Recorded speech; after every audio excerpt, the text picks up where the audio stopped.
ready? Okay, I have 7 o'clock. We'll go ahead and call this meeting to order. We've done a preliminary tech check, so we should be good. We are short 2 trustees for the moment. Trustee Ives and Trustee Donzello. With that, would you please join me in the Pledge of Allegiance?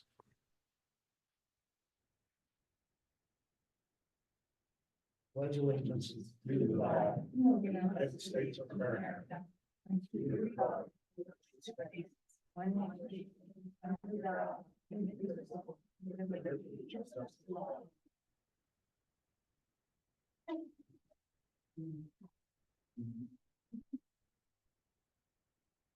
Okay, well, with that, we'll move on to item number 2, additions, deletions, or corrections to the agenda. Trustees, do you have any additions, corrections, staff? If not, I'd entertain a motion on the agenda. I move we approve the agenda. I second that. Okay, it's been moved to say we approve our agenda for tonight. All in favor, say aye. Aye. I assume there's no one opposed. Moving on to item number 3, our consent agenda, which is our meeting minutes. Are there any corrections or comments on the minutes? And if there isn't, I'd entertain a motion on that too. I'll move that we approve the consent agenda. Second. It's been moved and seconded. Do we approve our consent agenda? All in favor, say aye. Aye. Aye. And since there's only 3 of us, there's no need to do a nay. Moving on to reports. Trustees, any reports? I just wanted to make wanted to say thanks to the community and to say that it's been an honor to serve on the board, and I haven't really kept track of the time. It's been kind of on again and off again. But I think the thing that I've really learned about public service is that it changes your voice. You don't exactly lose your voice, but you're no longer speaking from self-interest. Or if we are, then that's self-serving. And I think self-serving, covers a lot more ground than profiting from something financially. It can be to curry favor, even to keep a promise, to be intimidated by locals, or, to hold an opinion or a vote for a special interest group rather than the community as a whole. And I'm also really proud to have served on a board where we can disagree and still respect each other. And yeah, it's been a real privilege. So thank you.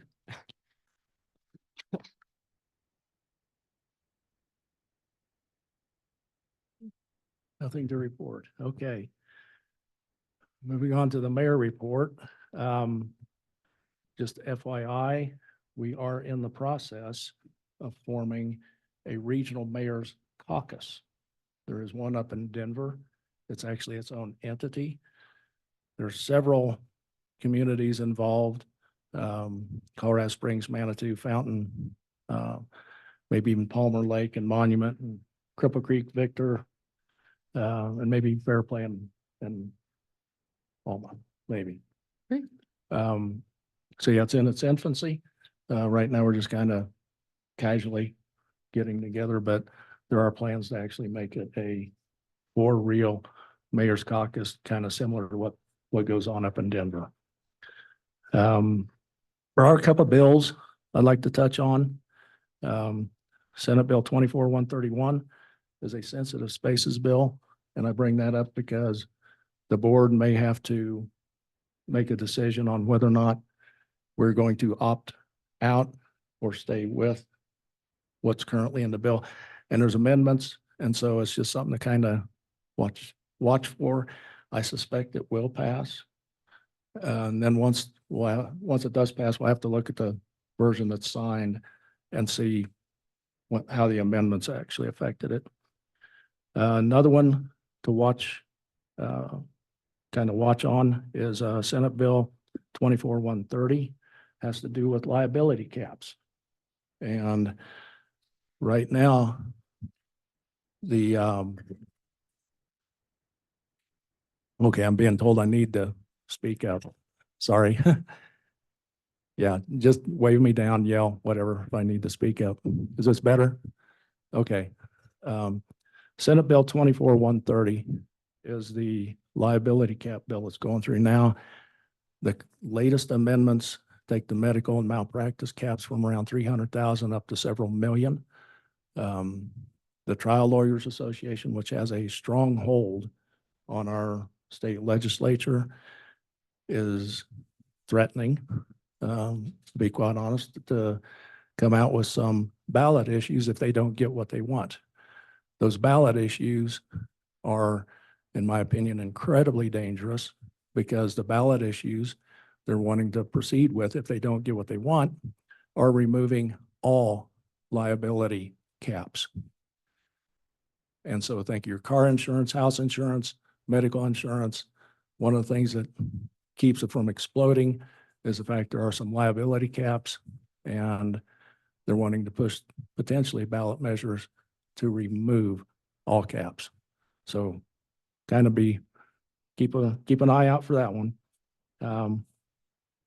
We may be having a couple Citizens Advisory Council openings. So as those come up, when they come up, I'll be encouraging folks to maybe join in and attend some of the Citizens Advisory Councils. And finally, I get to embarrass Trustee Guthrie. So we have a little parting gift.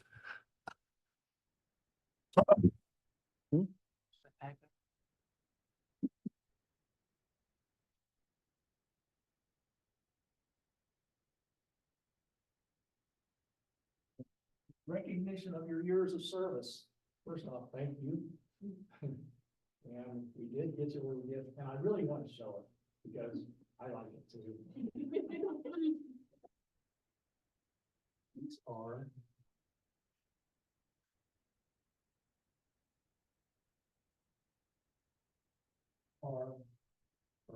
things to go into your drinks. And they're actually got the town logo engraved on them. Very nice. And you did have to explain it to me. Thank you very much.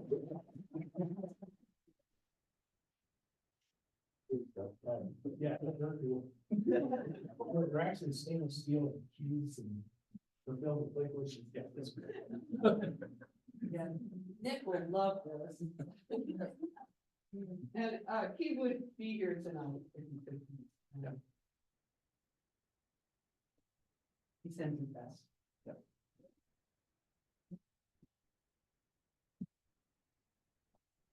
Okay, with that, we'll move on to item number 4B, staff reports.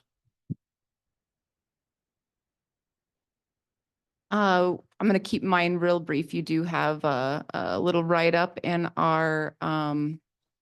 in your packet of some updates on town projects. We did pop in there again, our draft financial report. We'll be continuing to work on that, but just wanted to get it in front of everybody's eyes. Those are current numbers as of about a month ago.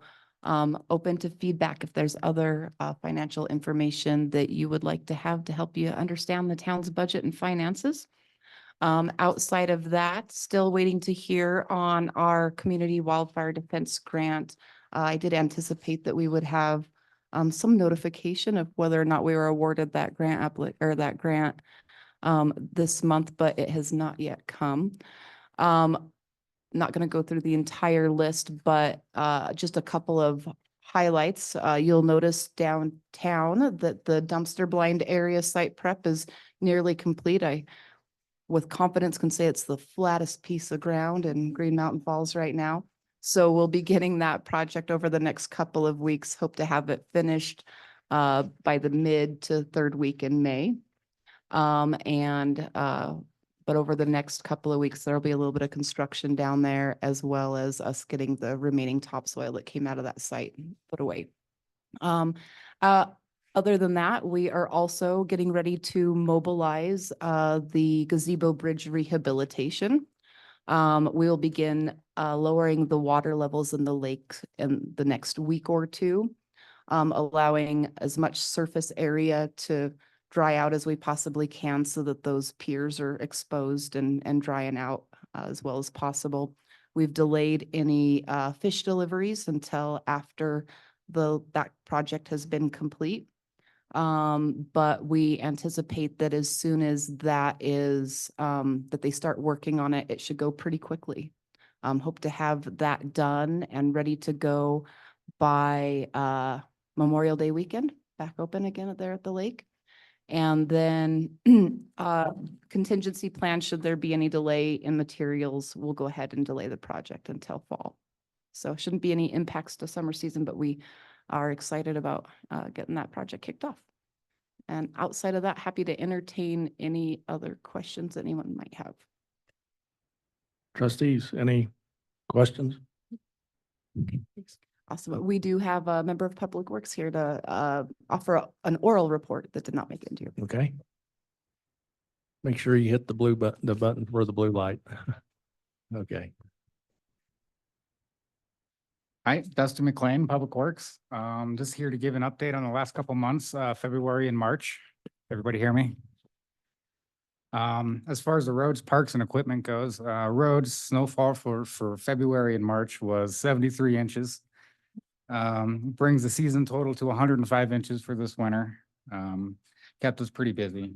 Aside from doing snow removal, we did do some potholes on the main drag last month, so it's feeling a little bit smoother.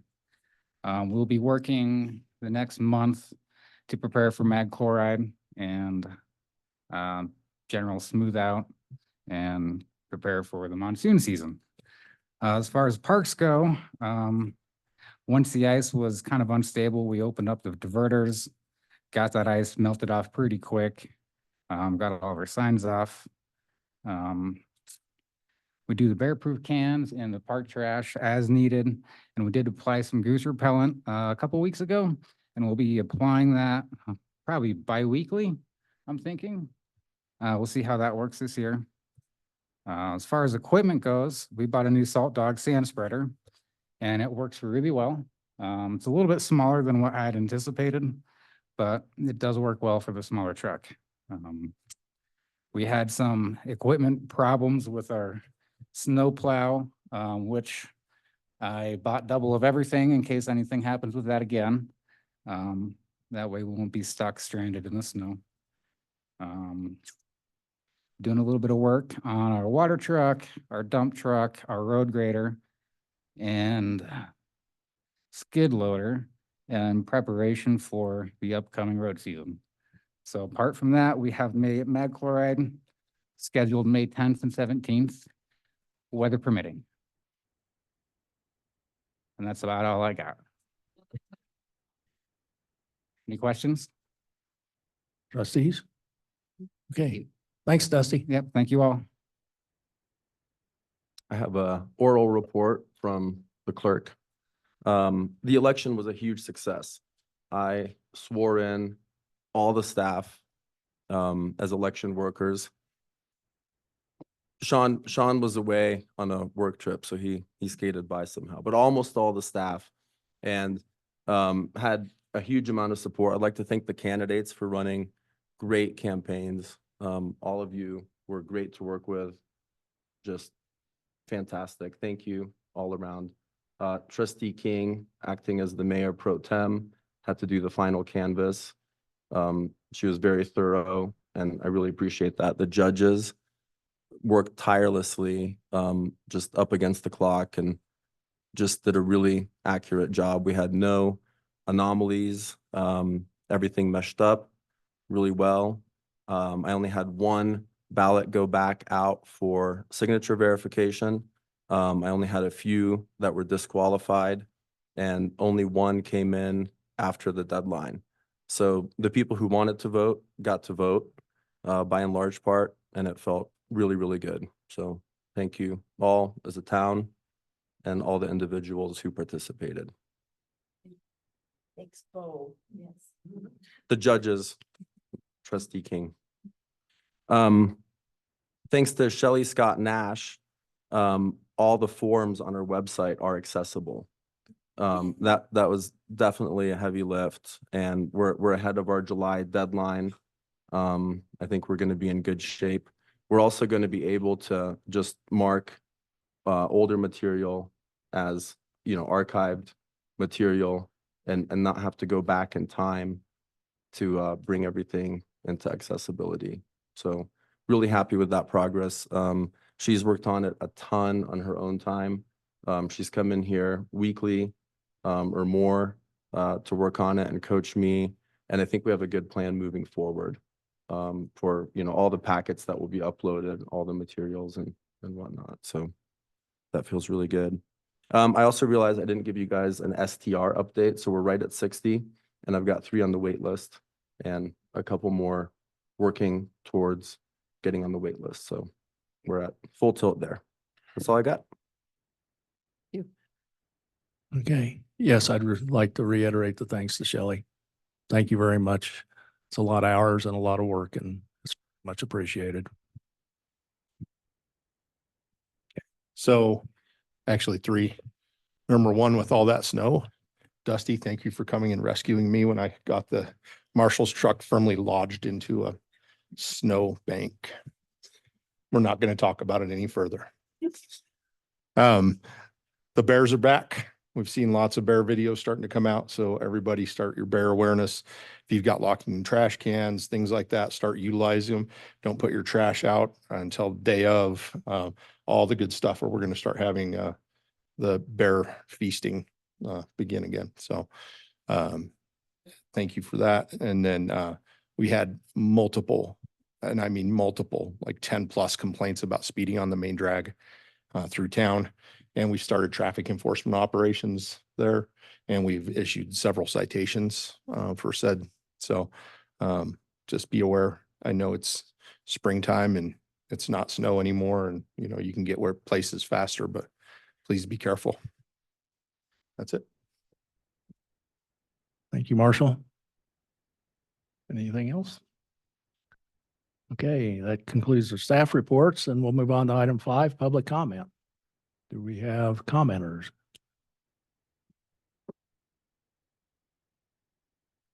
Do I have any public comment from Zoom? Not seeing any from Zoom.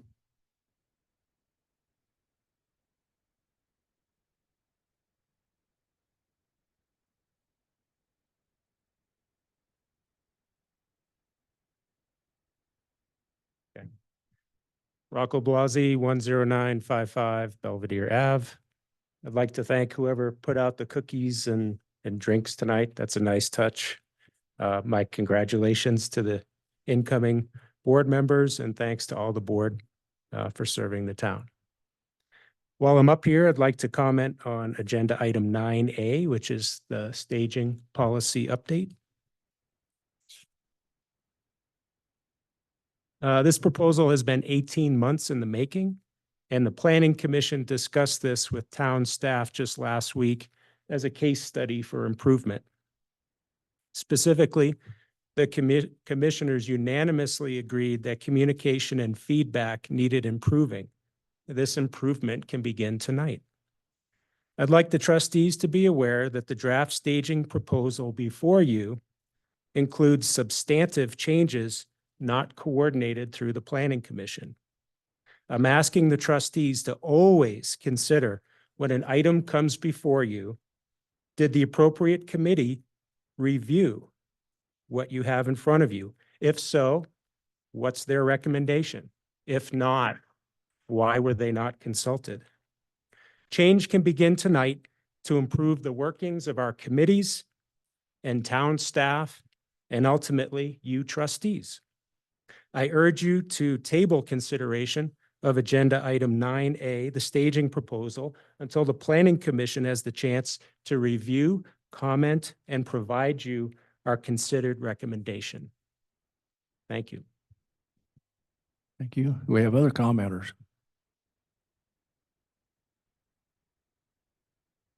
Okay. Hearing none, we will proceed on with the oaths of office. You do me first and then I.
Welcome aboard, new trustees.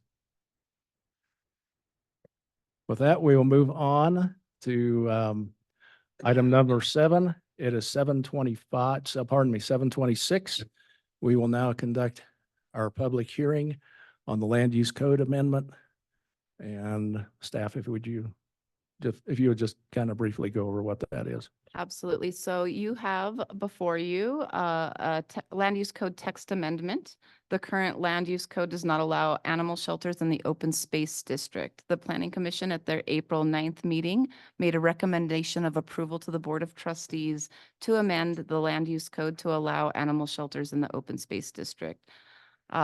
This is passed by ordinance. Ordinance number 2024-02 amends that land use code to allow animal shelters as a conditional use in the open space district.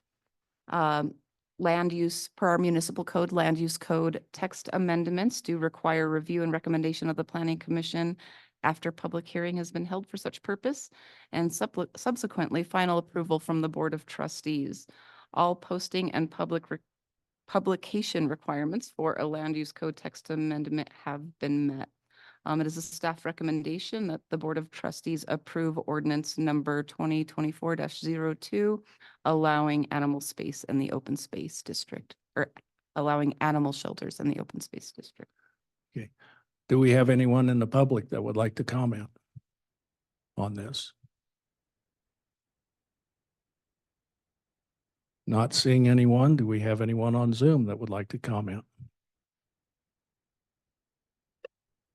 Not seeing anyone on Zoom wishing to comment. Okay.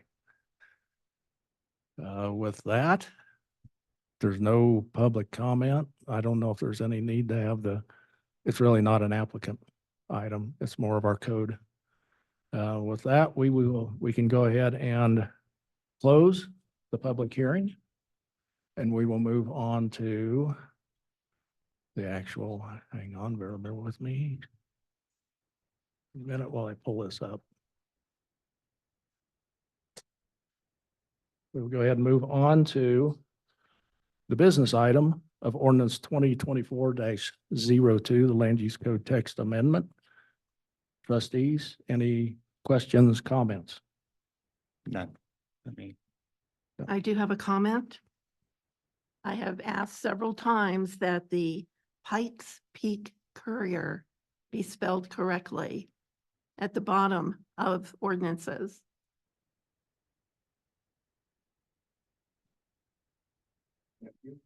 You're very welcome. Okay, if there's no further questions, comments, I will read the heading of the ordinance.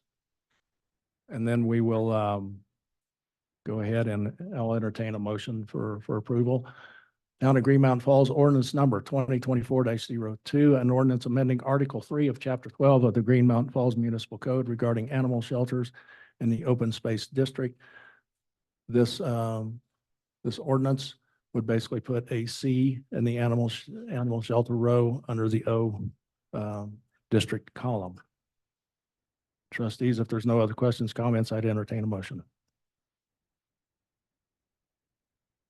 I'll move that we approve ordinance number 2024-02 As amended, as amended.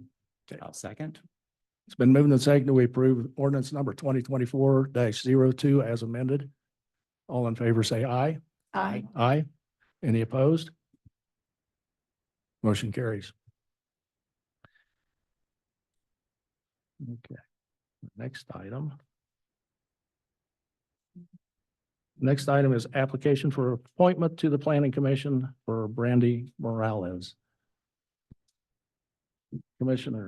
Trustees, sorry.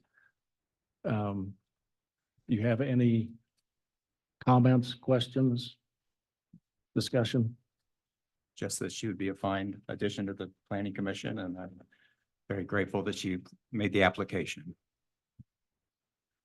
Okay, if there's no further questions, comments, I'd entertain a motion for approval, and then I will, if approved, then I'll basically have her swear in. I will move Move that we approve Brandy as a new PC member. Second. It's been moved to second. We approve Brandon Morales as a member of the Planning Commission. All in favor, say aye. Aye. Any opposed? Motion carries. And Brandy, if you would step forward, we'll we'll administer the oath.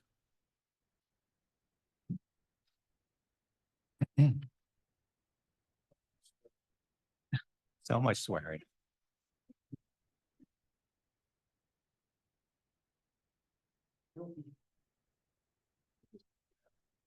I, Brandy Morales, I, Brandon Morales, do affirm that I will support do affirm that I'll support the Constitution of the United States, the Constitution of the United States, the Constitution of the State of Colorado, the Constitution of the State of Colorado, the laws of the State of Colorado, the laws of the State of Colorado, and the ordinances of the Town of Green Mountain Falls, and the ordinances of the Town of Green Mountain Falls, and will faithfully perform the duties and will faithfully perform the duties of the Office of Planning Commissioner of the Office of Planning Commission of the Town of Green Mountain Falls of the Town of Green Mountain Falls to the best of my ability. to the best of my ability.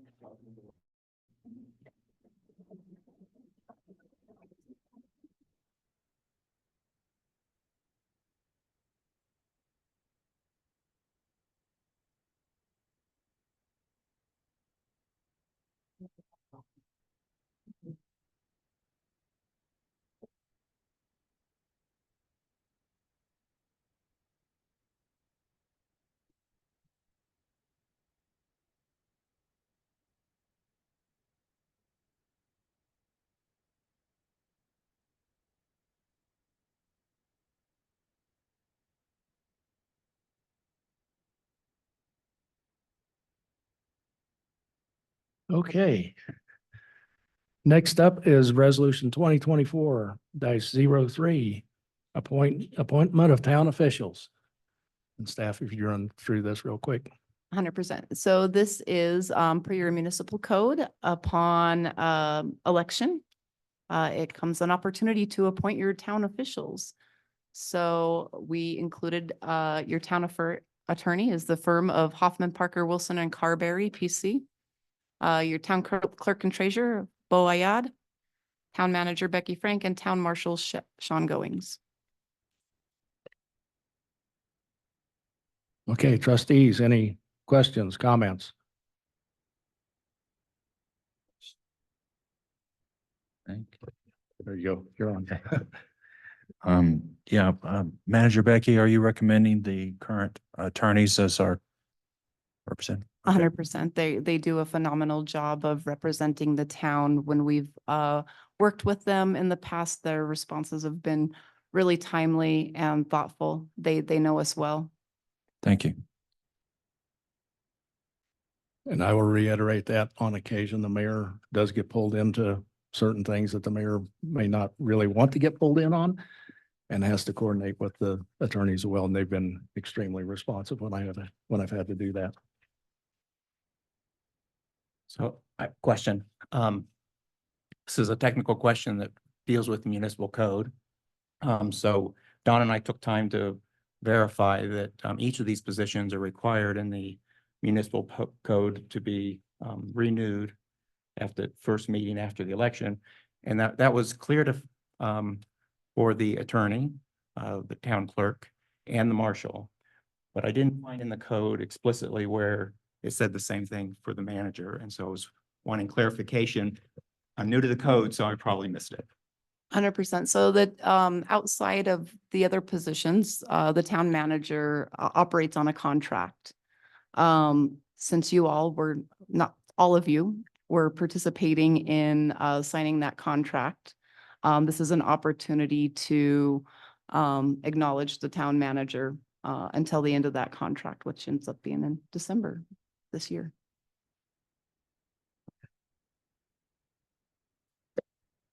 Trustees, any further questions or comments? If not, I would entertain a motion on resolution 2024-03. I'll go ahead and read it. It's a resolution of the town of Green Mountain Falls, Colorado, making appointment of town clerk and town attorney and town attorney's firm of Hoffman, Parker, Wilson, Carberry, town clerk, treasurer, Bo Ayad, Town Manager Becky Frank, Town Marshal Sean Goings. With that, I'd entertain a motion.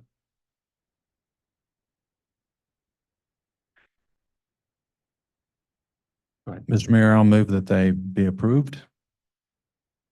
Second. It's been moved to second that we approve resolution number 2024-03. All in favor, say aye. Aye. Any opposed? Okay, that carries. Our next item, 8D, is a potential revocable permit with Colorado Springs Utilities. And I will say, one of the things that I've learned as a FAA manager over the years has been patience. The other thing I've learned is making contacts. And this is really a direct result of kind of both those items. The regional stuff I participate in, I work frequently with several of the elected officials.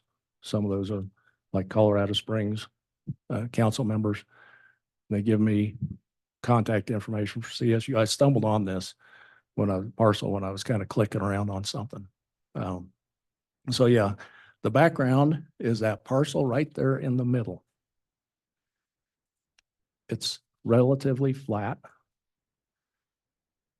And once you go on to the next slide, Bo. And it's roughly 15,000 square feet, or a little over 15,000 square feet, 100 by 150.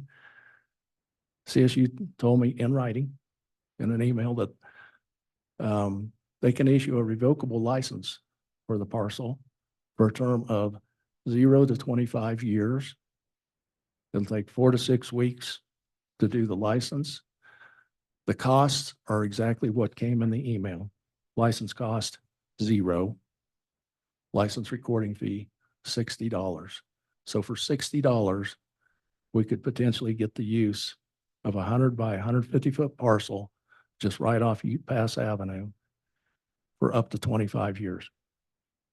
And yeah, they did clarify that we would be allowed to clear the vegetation, put up a fence if needed. They have to retain access to the water line, which is, it looks like it's right to the front of the property. There would be town cost associated with making it usable. It would have to be cleared. We'd have to get a survey. We may have to bring in dirt and level it. We would very likely have to work the access to it.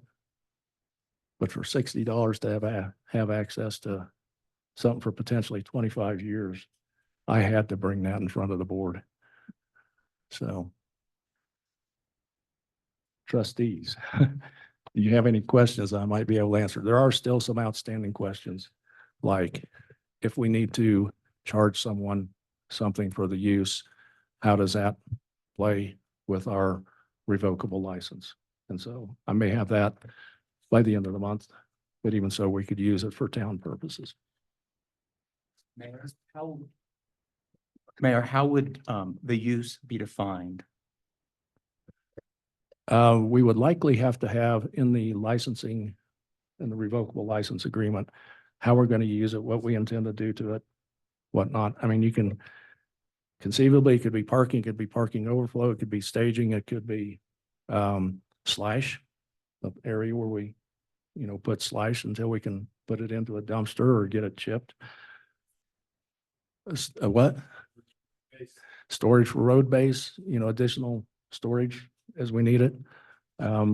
Equipment, if equipment needs to be stored there, if we got, right now we have a payloader that's basically belongs to is it the city of Colorado Springs or El Paso? It's El Paso counties, because they supply road salt, and then they let us use the road salt and the payloader while it's here. They will come and get it at some point.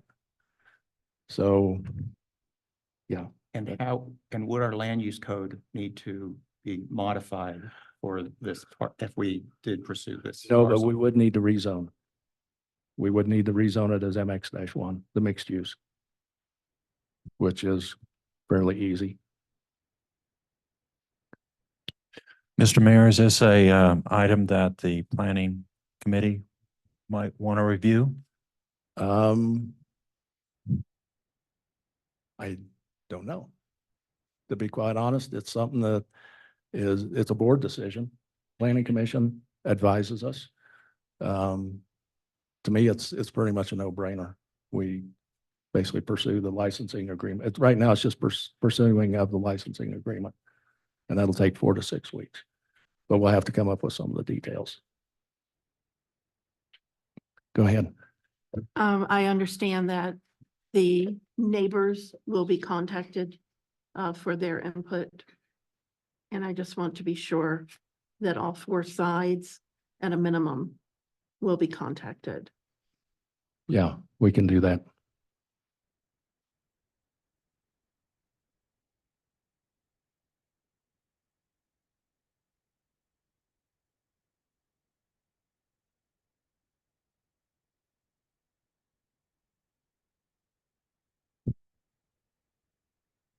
I'd like to move that we pursue the revocable license for the parcel stated with the caveats that the notifications occur and that consideration for planning commission input as well as town input is given for use.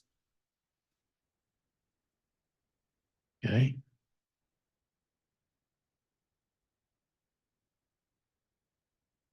Is there a Discussion? second? There's been a motion. Is there a second? I will second it. Okay, it's been moved and seconded that we pursue the revocable license. Basically just a revocable license with the conditions of neighbors and planning commission input. All in favor, say aye. Aye. Aye. Aye. Any opposed? Motion carries.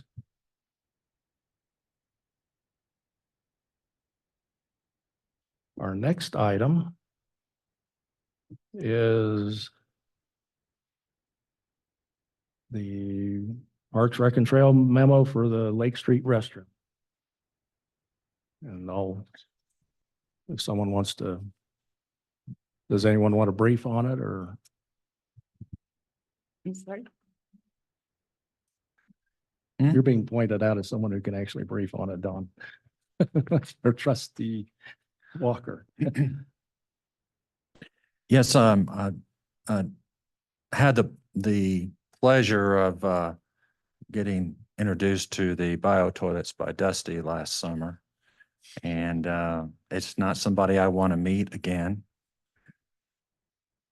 You know, basically, it's engineering that requires intensive labor to maintain properly. And even when it's maintained properly, there's still an odor that's associated with the decomposing matter.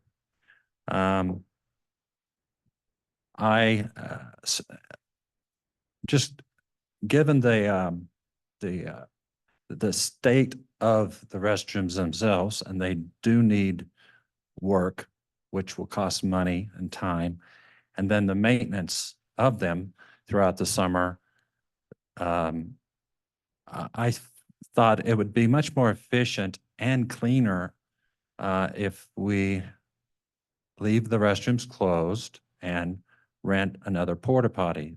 The service that we're using is a good service, and I was well acquainted with them throughout the summer last year. I just think that we'll be money ahead, at least at this point in time for the upcoming season, if we rely on the porta potty service as opposed to trying to fix the bio toilets and service them and maintain them. Trustee Walker, will the fans be turned off when the restrooms are closed? I'll have to consult with Dusty on what the procedure is for permanently closing those toilets.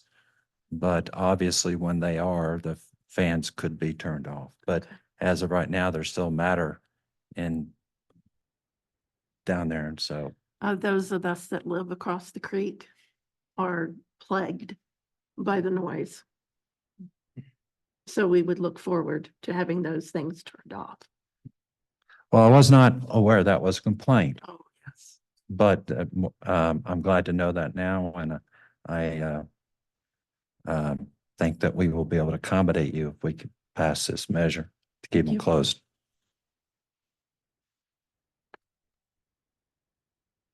Okay. Trustees, any other questions, comments? If not, I'll entertain, this is an action, so, or a business item, so I'll entertain a motion on this one. Mr. Mayor, I'll move that they be closed for the upcoming season. And additional porta pots as needed. Yes. Second. Been moved and seconded that the permanent restrooms be closed for a season, that we install additional porta pots as needed. All in favor, say aye. Aye. Aye. Any opposed? Okay, motion carries. Our next one, the trail map sales.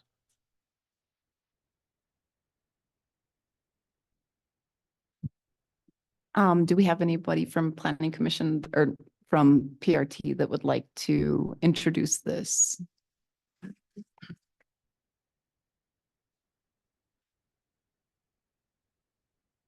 Hi, Nancy Dixon, PRT member, also Trail Ambassador, Volunteer Coordinator. So as you know, we got our brand new trail maps, and to the cost of printing the trail maps, laminating the trail maps as a 2-foot by 3-foot, and then putting plexiglass on them at the Welcome Center and also at the Lake Street Trailhead. It took up all of my trail ambassador budget because there wasn't a budget to a line item to take care of that expense. And I okayed this with Bo, and he said, yes, it does seem it is okay to use my trail ambassador budget for that expense. My trail ambassador budget is $300 a year, and I spent $298 to get to get the maps, but it was well worth spent. I mean, I still see, you can see people using them and enjoying those trail maps. So at our PRT meeting, we discussed how when I rolled this out on social media, there was people who were on social media saying, where can I buy a trail map? Where can I buy a trail map? Well, we don't really sell trail maps. I said there was you can make a donation to Parks, Recs and Trails if you wanted to, do that also. The discussion at PRT was, well, maybe we can have trail maps for sale at the town hall or at the pool, and then that money could go back into the trail ambassador bucket. So that we had a motion and we had a vote on it, and that's what we voted on. So that's where that came from. So does anyone have any questions? Trustees, questions, comments?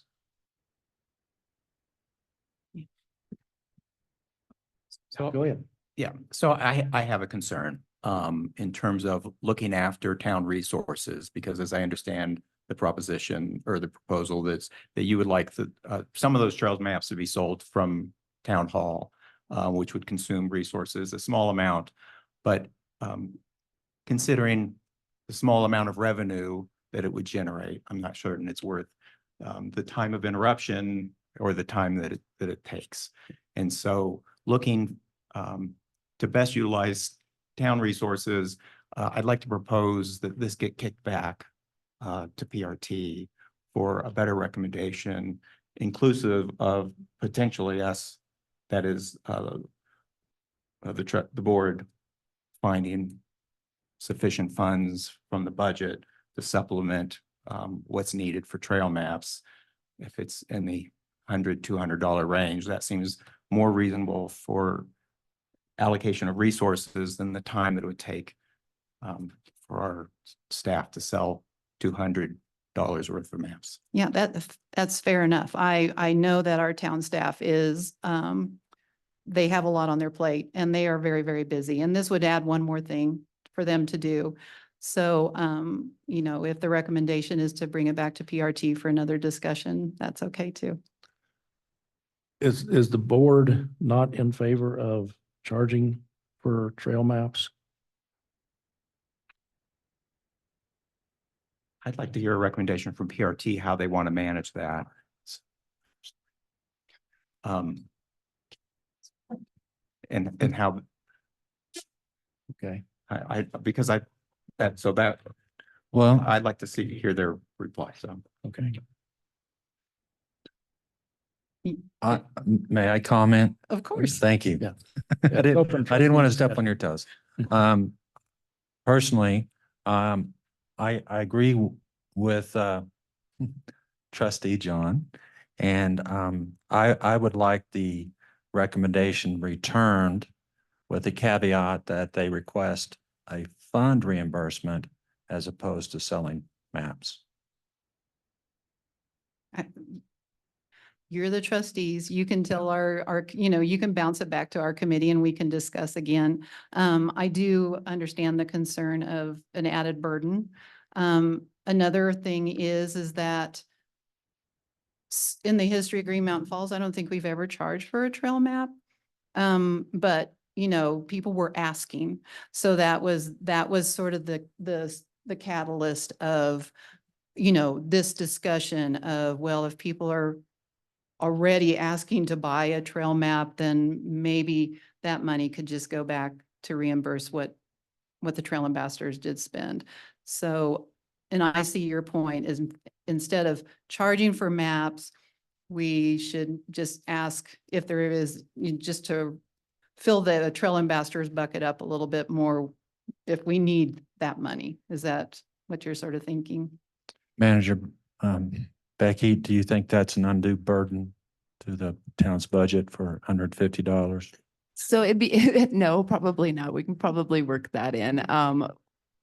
Our CTF funds, it's our conservation trust funds, those go to support, and it's a small bucket, but those do go to support our park operations. And I think it's just one of those things that we look at on an annual basis and find out how much you need.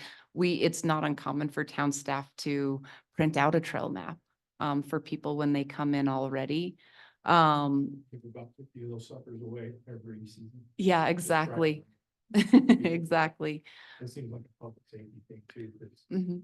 putting those up, I think keeps me from having to hike up, find lost people and things like that. Well, but another thing with our new trail maps is that we also have a QR code. So you know, if you do have the service, you have to have the service, but there is a QR code that you can download the digital part also. And before we had these maps, trail ambassadors would just have people take pictures of the maps. So, but there just seemed a genuine interest on social media for people wanting to buy a paper map. Some people just want to have that paper map. Whether we sell them or not is, you know, it's sort of up to the board, and I guess you're going to kick it back to us so we can discuss too. So that's okay too. Have you already purchased the smaller maps, the ones that you would have printed? I did 10 of those and I laminated them, but those were the intention for my trail ambassador clipboards. So Mhm. when we engage with our hikers, we have the map with us. And I've been giving them out to businesses so that they have an up-to-date trail map that, you know, once again, the QR code is on there so that they can download it also. So I only printed 10 of them laminated. I didn't print any to be handed out to hikers. Okay. And you know, we do have a pretty great printer here right now. If it's something that we can do in-house to help to reduce that cost of printing, unless it has to be done on really fancy paper. Yeah. That's probably something that we can do here too. And I'm not sure if Mayor Dixon told you, but I splurged on a new laminator here at Town Hall Oh, because I know that we've been using yours for the past several years.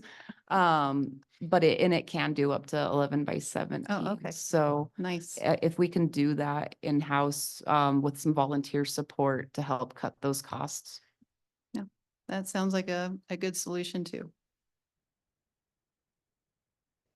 Okay, trustees, any further questions, comments? If not, do you want to make that into a formal motion, what you said? Okay. I'd like to make a motion that the PRT readdress the creation, distribution, and potential sale of maps and bring it back to the board for recommendation. Do I have a second?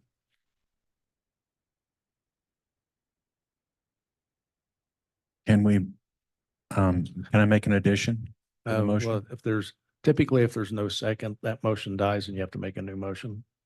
So if there's no second, that motion would die and then you can make a new one. All right. Are you good with that motion? Wow, I feel like I have a little power here. I don't want to waste any time because sorry, Mr. Mayor. Point of order. Yeah, so, yeah, we have a motion on the table. If that doesn't receive a second, then that motion dies and we can do another motion. Okay, so I'm not hearing a second, so that one would die and it could be just a modification. That's not that big a deal. So do I have another motion? Let me try. I'd like to return the request from the PRT with the caveat that they request a reimbursement for expenses instead of a fundraising activity. Is that fair enough? Okay, do I have a second on that one? Second. Okay, it's been moved and seconded that we return the request back to the PRT as stated in the motion. All in favor, say aye. Aye. Aye. All I will opposed. abstain. Okay, so 3-1. Okay, thank you very much. Okay. Next item 9A, the discussion on the staging policy update. It obviously has been had some fairly significant rewrite.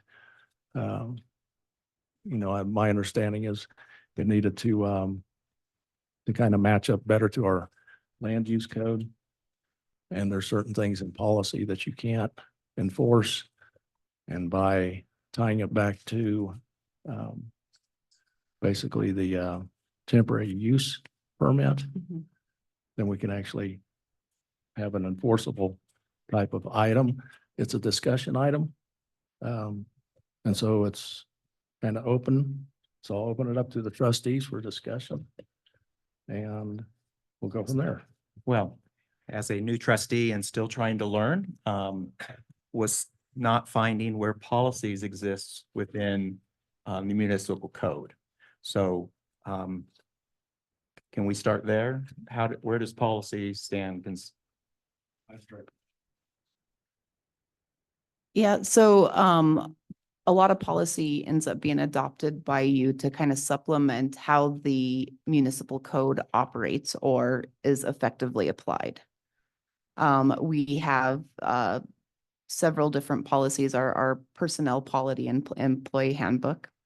We have and then other policy that is kind of outlined in code, financial policies.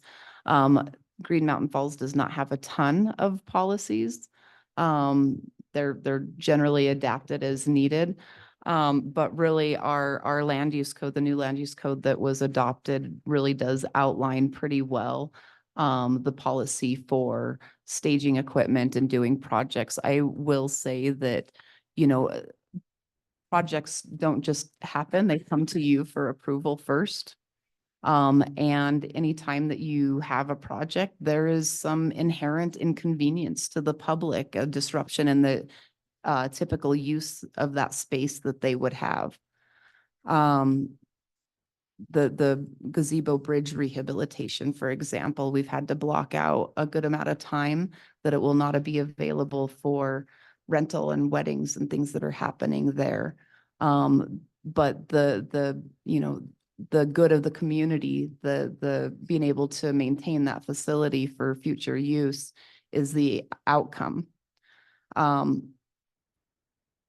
That being said, there is going to be disruption to that park space when that project begins, not only in where they're able to access the park from will likely be limited to the one side while they're working, as well as having some of the materials down in the park area while they're working on it. So, you know, certainly projects that are private projects come to you, they're approved at a funding level. And you guys are continued to be informed on the progress of them throughout the project until the project is complete and all of the reporting has been accomplished. And the projects have been closed out. A couple of concerns that come up with this particular policy ends up being a lot of our projects are not huge projects compared to what contractors are accustomed to bidding on. They've got a lower dollar amount. They're not as big, and we struggle already to attract a lot of bidders, even using all of the tools that we have. And my concern is if we put another layer of difficulty to these projects with going through, you know, notifying everybody within 200 feet 30 days before a project begins, that's going to make it very difficult. We do try to post down at the site when we get ready to kick off a project and make sure that people that are passing by or that are accustomed to using that space are aware that something's going to happen there. But some of this ends up creating such a burden on staff and as well as the contractor that might bid on a project that I don't want there to be any reason that they wouldn't want to bid on a project. Manager Becky, why do you suppose that this policy was generated from the planning committee? Why do I suppose it occurred? Mhm. So this occurred because of the, you know, probably over the years, but more specifically and recently, the CSU project that occurred down there. That project took quite a bit of time. We did hear from a couple of residents that they were unsatisfied that that was the location that was selected for the project. That location was selected and approved by the Board of Trustees, if my memory serves me right. You know, when evaluating that as a location for it, I think that they had to also evaluate, is the public interest best being served, meaning the interest of the entire community, which was, you know, being able to update the infrastructure that serves the water to the community.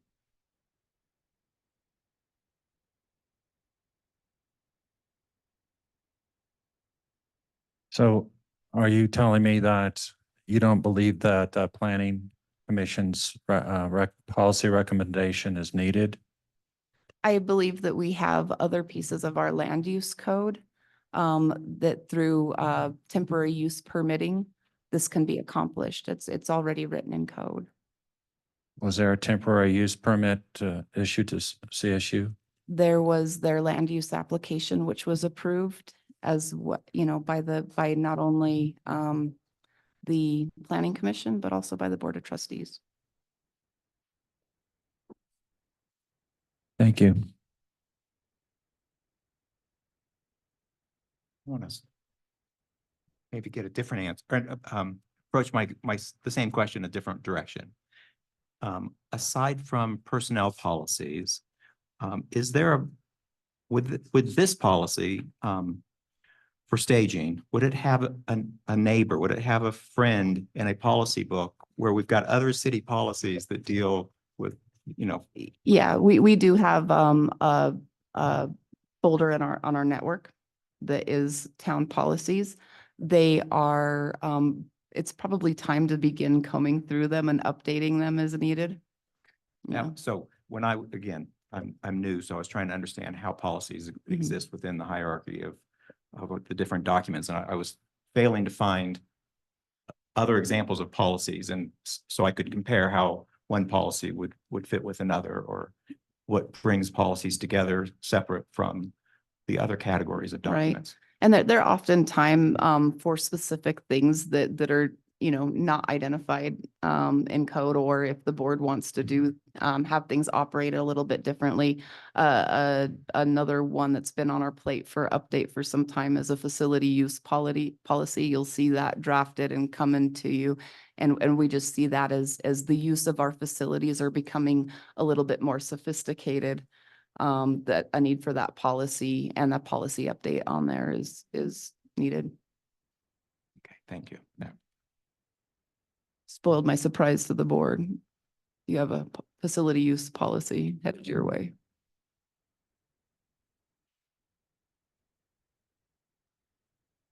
Okay, again, this is a discussion item. This is something that you could easily take back with you. We could come back at the next meeting.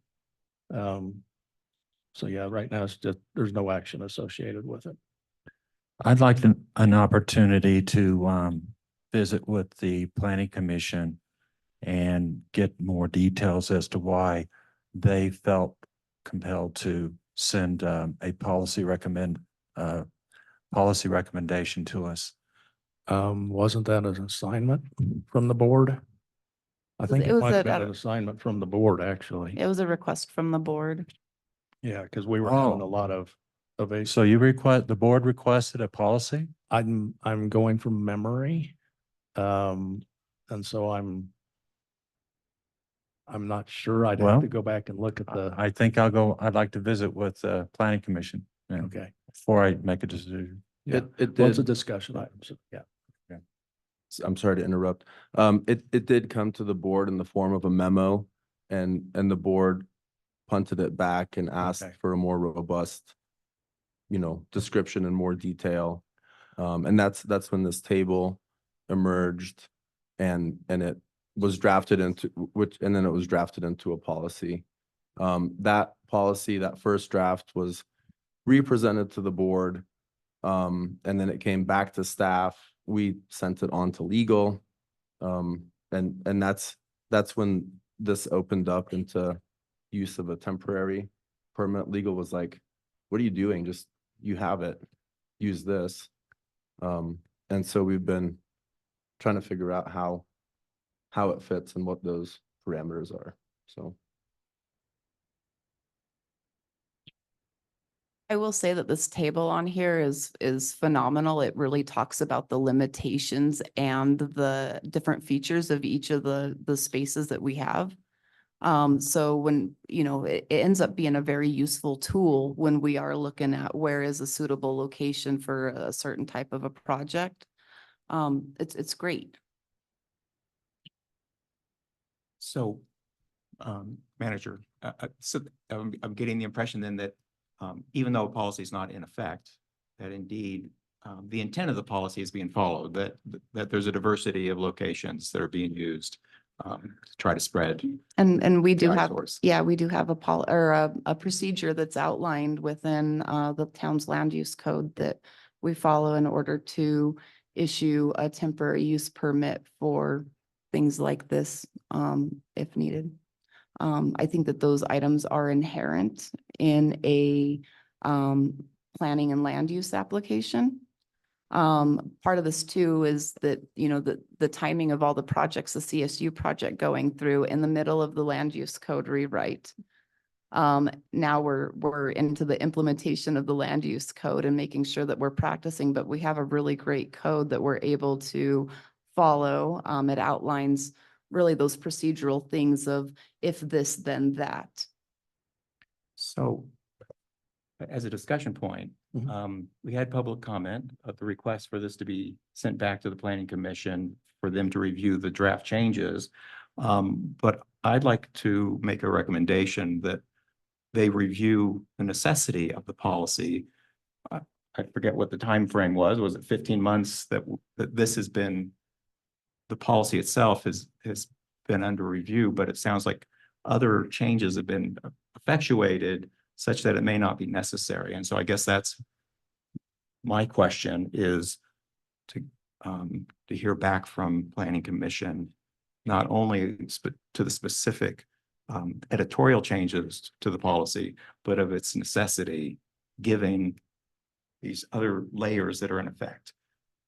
Is that a fair question? Yeah, it's not an action item, It's not so an we could just kind of, if everyone's kind of doing the thumbs up, then yeah, we could direct staff to put that into their next. And does staff feel that's a fair approach? Yeah, 100%. I think it's just really understanding now that the land use code has been updated, how it's applied. I'd like an opportunity to review that land use code. And I take the the work that the planning commission has done. In fact, I think I helped Mike scope out some places and just as a volunteer, but I'm not ready to say goodbye to this policy until I have more of an opportunity to investigate it. Yeah, we can have that added to the planning commission's agenda. Certainly we'll have to make sure that yeah, That definitely. we'd have to coordinate with the chair and Uh-huh, whatnot. 100%. Yeah, and feel free to review chapter 12 of the land use code. It's online. Yep, it's chapter 12. Thank you. Thank you, Manager Becky.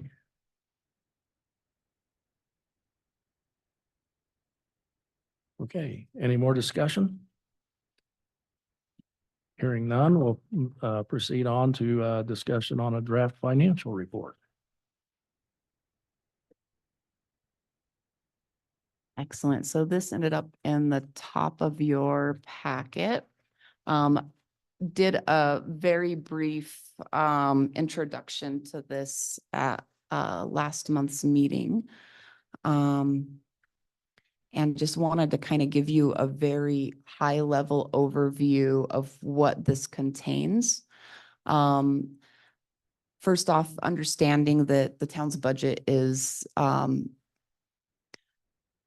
not linear necessarily, particularly when it comes to our revenues. Our revenue reporting will always be in arrears. We receive our tax allocations a couple of months after the county has received them. So that being said, any quarter one revenues would be, for example, reported in quarter two.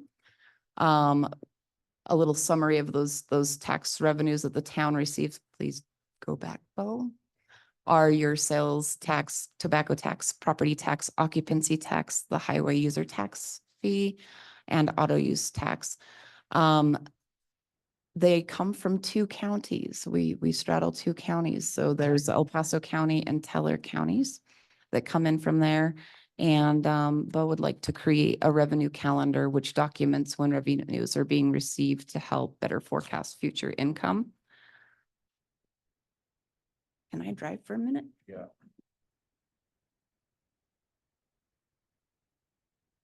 So we kind of sent this up as a departmental overview. I will say in this reporting, this will be primarily your general fund that will be reported on. And from that, we did set it up as by departments. We've got your total expenditures, that's all departments, Public Works, Parks and Rec, Public Safety, Judicial, Interdepartmental, your electeds, and administration. I'll go into those very briefly here. Administration, 20% so far. These are figures as of the beginning of March, so they are already a month behind. But before we got into quarter two or actual quarter one report, I wanted you to have an opportunity for some feedback. So as of March 1st, we were pretty much right on target there, 20% of our budget used. We do have professional development budgeted for each of our departments. So that's why it's not exactly at 25%. None of those professional development funds had been expended. Elected officials, this is primarily your contributions to other organizations. So you have budgeted some funding for Friends of Ute Pass Trails to do trail maintenance each year. And then also attendance at CML or other trainings that you might want to attend throughout the year. By the way, here's my final plug for CML. It's a great conference. It's coming up. If anybody's interested in attending, please let me know ASAP. Interdepartmental, this includes professional services such as legal, audit, our IT, and our consultant to do planning and zoning, and then of course the election. So this probably, we expect some significant changes post-election to this pie chart. It's a small, very small fund there, so any drop in the bucket really does count.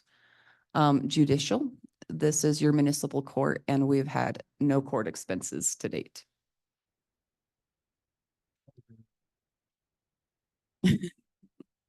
Public safety. And these are, of course, all of our expenditures. Revenues are again calculated separately and will offset this. Public safety, right on par with our anticipated first quarter expenditures. We did have some beginning of the year supply and equipment needs, so. Parks, again, most parks expenses occur in quarter 2 or quarter 3 of the year, so you can expect to see this pie chart evolve throughout the year. Public works, quarter 1 is mostly due to snow removal and equipment repair. Quarters 2 and 3 are road maintenance, road base, mag chloride, and quarter 4, again, snow removal.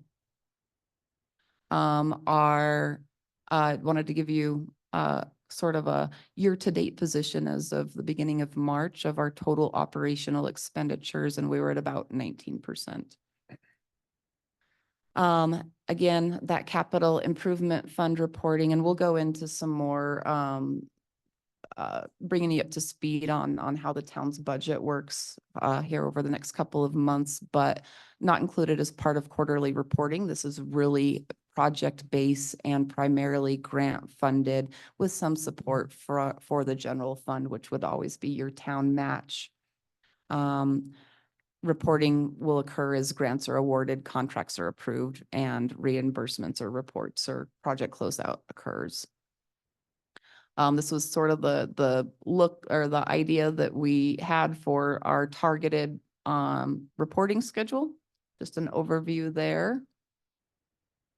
And then this is a work in progress. We welcome feedback if there, like I said, if there are things that we can do to help you understand better the town's budget or budgeting process or financials, please let us know. Okay, this is a discussion item as well, so trustees. Anything you'd like to discuss? Meet it in. I was going to try to pull up last month's, did we have the, like the bank statements, the assets and whatnot last month? The statement of financial position. Mhm. sheet.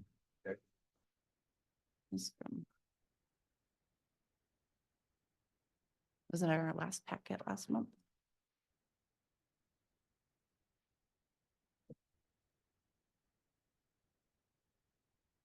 Now that I put him to sleep.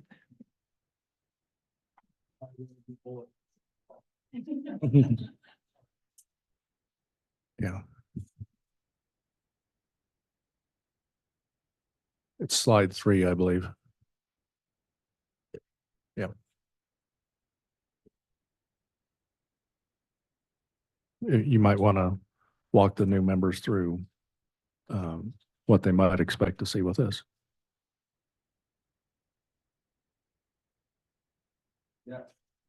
So all the numbers you just saw in the PowerPoint were derived from this report.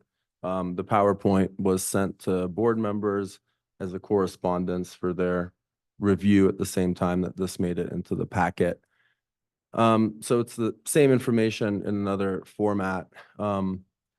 This is comparing the first day of 2024 with the start of the quarter or the end of the quarter. And so it's not, yeah, just read that carefully. It's a comparison report. And I'm not sure that's what you really want to see. We can do that different ways. The first quarter is also tricky because there's some expenditures that should be booked back to 2023. There are things that, you know, we write the check on. Payroll is one of those things where it's bi-weekly. And so some of that expense is booked back to the previous year, depending on how the weeks fall and the payroll breaks with the calendar. So, but this is basically just a balance sheet, assets and liabilities.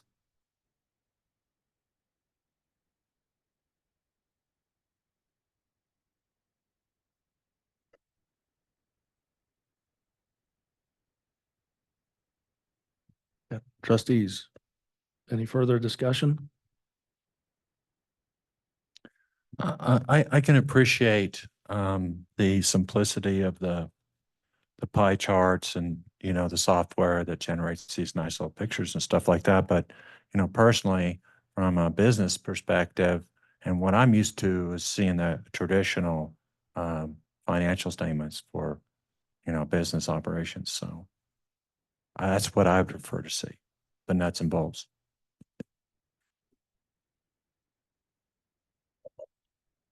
Would you guys as a board like to receive that as a correspondence and then continue to have this type of report in the packet?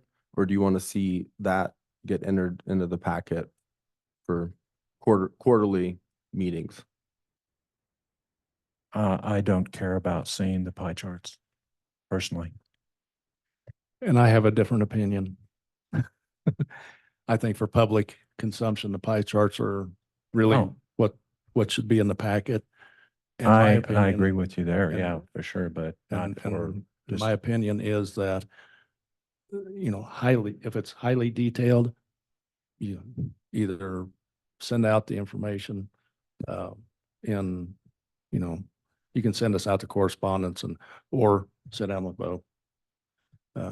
I've been through multiple boards and whatnot, and yeah, the highly detailed as part of a board meeting in a packet usually gets people's eyes rolling in the back of their head. so explain, is this financial reporting for public consumption or is it for board operation? Yes, Okay. it's both actually, because when it's put into the public when it's put in the packet, it's public consumption at that point. So you prefer not seeing the traditional statements? I would prefer actually to see the charts. Oh my, okay. Yeah. And you know, as we go through too, there are several things that we have in store for you as part of your new board, new trustee orientation. If there are things that you find would be helpful, let us know, but we can expect to have some opportunity to have some training on town budgeting, municipal budgeting, and you know, also just sitting in the seats for a little bit of time once you get through an audit. You know, that the town is audited on an annual basis. It's required by DOLA. We are knee deep in it now. You know, those higher level questions that you might have, we might have to reach out to the auditor to get some feedback for you, but we'll make sure that you have the info that you want, and we can discuss sort of what our path forward is in this financial reporting that gets included on a periodic quarterly basis in your packets is. And also if you have examples of financial statement, because again, I've been on multiple boards and commissions now, and you get different flavors. I can do that. If you Okay. got examples on what you like to see, yeah. Yeah, it'll be a work in progress. My door is always open if any of you would like to come in and just look at the tools I have available from our accounting software. I'm happy to do that and take the time, and you know, this might change what we're projecting, but something I would like to mention, what we put in the board packets becomes part of the permanent record. It's permanent retention schedule. And so it creates, you know, a point of maintenance for clerks forever. he- Here in the town, we have to make it accessible. There's all these things. Without violating sunshine laws or, you know, any of these things, I'm able to send correspondence to board members for your information. It's not to be discussed, you know, through a thread. It can be discussed when we're returned to a meeting, but I can use more in-depth reporting tools to get to you. You know, so that you can make the decisions feeling as informed as you need to be. So there can be a balance there with, you know, what you're receiving and what we're putting in the packet and whatnot. So Thank you, Clerk Bo. Okay, any further discussion? Okay, the correspondence was in the packet was the correspondence I had with CSU regarding that parcel. I am still corresponding with them. I expect maybe to have some additional correspondence later in the month. And with that, we'll move on to our item 11, our second public comment period. Do we have anyone that would like to comment? I'm not seeing anyone on Zoom. Anyone here in the room who would like to make public comment? Okay, with that, that's our last item. It's 8:27 and we are adjourned. Good job, guys.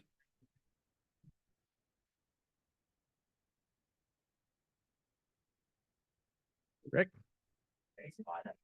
Good. Good night, Zoom.